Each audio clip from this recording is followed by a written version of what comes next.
Hello sa mga subscriber ko dyan. Bago pa lang po ako nag-uumpisa sa aking YouTube channel. Gusto ko pala sa inyong munang magpakilala hanggang sa simula. Ako po ay isang taga Oriental Mindoro po. Tubo po akong Oriental Mindoro. Doon po ako pinanganak at maaga po akong nag-asawa sa edad na 15 years old. At pag sa edad po na 18 years old, dalawa na po yung aking anak. Pero maaga rin po akong nabiyuda. Sa edad na 24 years old, nabiyuda na po ako.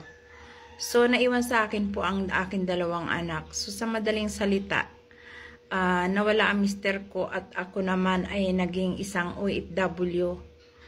After ng 3 years ko na sa pagiging isang biyuda, nag-apply ako papuntang ibang bansa at ako naman ay natanggap bilang isang babysitter. Sa first timer po na tinanggap ko po yung offer na yon hanggang sa umabot lang ako ng 2 years sa aking naging unang amo dahil hindi naman po siya talaga mabait at sobrang tapang. Tiniis ko lang yun guys para sa aking mga anak. At naiwan ang aking dalawang anak sa aking nanay noon. 1994 ako nakapag-abroad at hanggang sa inabot ako ng 2018 ako nag-for good. Actually, hindi sana for good yun. Kaso lang nagkaroon ng isang hindi inaasahan na pangyayari na akala ako magiging swerte, akala ako magiging maayos, pero naging masaklap. At ayoko maging emotional, Diyos ko, sa aking mga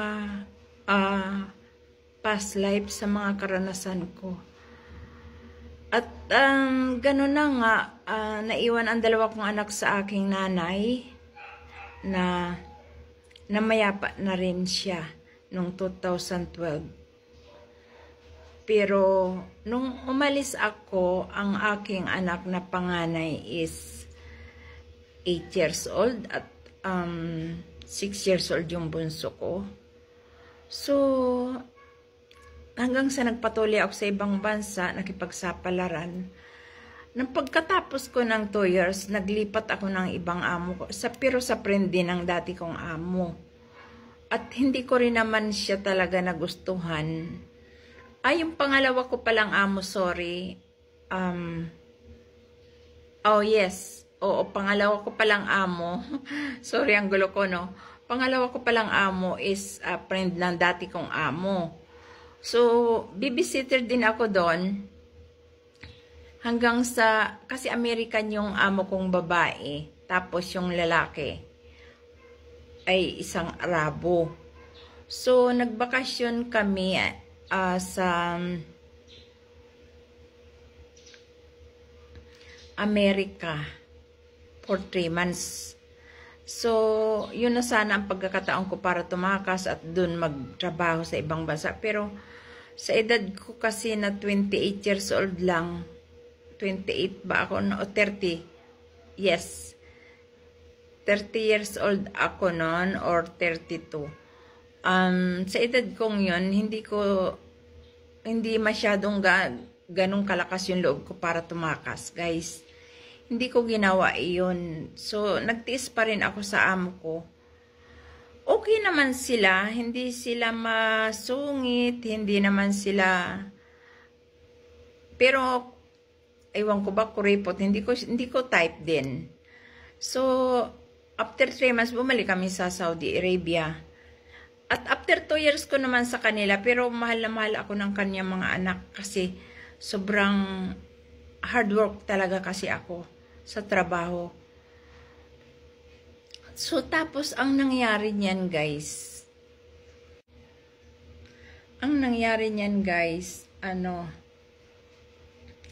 umalis ako after 2 years din after 2.5 years yata o 3 years doon sa pangalawa kong amo. Parang nagsawa na rin ako sa isang pagiging babysitter. Tapos, yung kasing una kong amo ay yun namang first timer ako na una kong amo, babysitter din ako doon. At Singaporean yung babae na sobrang sungit.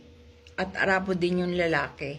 Kaya nakarating din ako ng Singapore for 3 months dahil din sa amo kong babae. Sinama niya ako doon because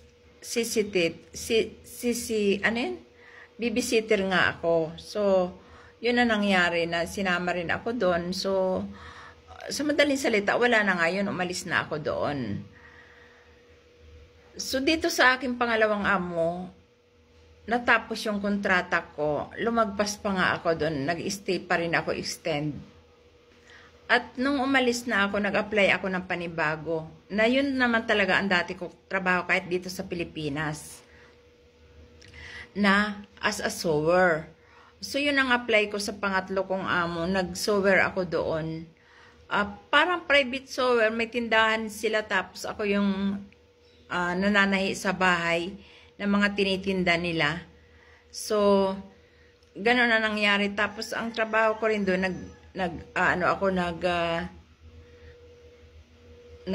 may tindahan kasi sila ng isang gift shop. So, pagka walang tahi, nasa gift shop ako at naggumagawa ako ng mga regalo, nagbabalot ako ng mga regalo, hanggang sa patuloy kong sinusuportahan yung aking 2 anak dito sa Pilipinas. After 2 years ko naman doon sa pangatlo kong amo, umalis na rin ako. Parang hindi ko, naghahanap kasi yung utak ko ng iba na talagang tatagal ako. Ayoko nung mayroong palagi nagmamando sa akin na parang kahit tama yung ginagawa mo, mali yung ginagawa mo. Ayoko kasi ng ganong klaseng situation. Kaya hindi ako nagtatagal or nag-i-extend sa mga dati kong amo. Which is talaga namang tinatapos ko ang kontrata ko. Pinagtitiisan ko yung kahit na labag sa loob ko. Pero, after 2 years din naman doon sa pangatlo kong amo, umalis din ako. At sa shop na ako nagtrabaho. Sewer na ng mga gown sa shop na parlor. Yung together with you know, sa hair. Actually, meron din naman akong karasan sa haircut. So, gano'n ang nangyari. Doon na ako pumasok ngayon sa Algasim. Yung first time ako kasi sa Damam. Tapos sa Algasim na ako napunta nung pang-4 ko na yung amo. So sa shop ako napunta.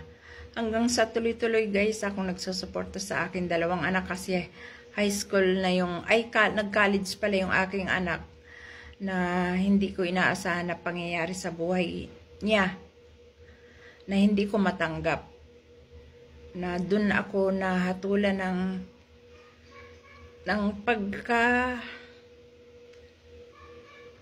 ganun pala sa ibang bansa. Hahatulan ka ng hagupit. 50 hagupit ang nahatol sa akin guys. Doon sa ibang bansa. So, abangan nyo na lang yan sa sunod na video ko.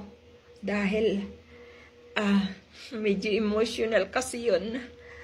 So, doon ko na lang siya ipagpapatuloy. Sana, sa mga hindi pa nagsusubscribe sa akin, subscribe nyo ako sa YouTube channel ko.